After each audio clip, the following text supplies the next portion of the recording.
brain skills. There are 80 of them, and they are all developed with what I'll call theme or goal or tendency, and I've tried to capture that reasonably well with the name of the session. And then, as you will discover if you haven't already, when you go to the user interface, you can read about each of those sessions right on screen. The papers that are floating around, which will return to me, not now, are little examples of the fact that each session has a little description. Not a lot, not too little, but it gives you some sense, some idea. And it also includes what I call the introvert-extrovert scale. Because the realization is that there are people that we generally call introverts and ones that we call extroverts. I won't develop that subject too much, but basically introverts have a low threshold of stimulation, of excitation. It takes a lesser amount of stimulation to trigger excitation. And then generally, the extrovert has a higher level. The threshold is at a higher level. It takes a lot more stimulation to trigger excitation. And if any of you are parents, you will have found out, especially if you have more than one kid, that from a very early stage that they exhibit this. There are some kids that really don't get excited until the stimulation is extremely high.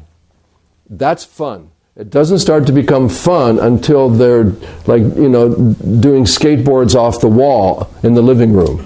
It starts to be fun. Then you've got the others that are really totally satisfied with playing with their little animals and they don't want a lot of noise, something like that. So in every brain skill session, you're going to see at the bottom of the description an introvert-extrovert scale, because different compositions will tend to be more or less appealing. The probability of integration is going to rise or fall. These aren't rules, right? These are guidelines. I give it my best shot, right? It's not like I know this stuff so perfectly that I know exactly what to do. I just give it my best shot. Actually, I did all of the 80, I did all the compositions, I did all the descriptions, I did the whole thing. I thought, well, I got to I've got to give some attention to the fact that there are people with low levels, low thresholds and high thresholds. So introvert, extrovert. There's actually a whole PowerPoint description about that in the learning section. And then I went through all the sessions one by one, and I just said, okay, this is about 50-50, and this one is a little bit more introvert, this is a little bit more extrovert, and I added them all up. It's 80, so you can't divide by 3, but it was almost perfectly 1/3, 1/3, 1/3. I had no intention of doing it that way, it just came out that way. So as you go through, you'll see at the bottom this introvert-extrovert scale. So if you've got two sessions that are kind of similar, but you know this person is more introverted, then if you don't know which way to go, make the choice, follow the recommendation of the one that is tilted towards the introvert. It would be like a 70-30, 70 introvert, 30 extrovert. And that gives you a better fit. So if you wonder what that is, that's there at the bottom of a description. And in the online learning, there's a whole PowerPoint presentation online that discusses why it is like that and what showed up.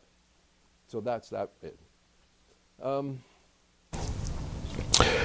It's almost 25 past 10. Let's take a 5-10 minute break. Some of you have to pee, get some sunshine, come on back in, and then we're going to start to focus more specifically on the sessions themselves and how to use them in the categories. Okay? So don't take long. Let's call it 10 minutes. Here's one page. Okay.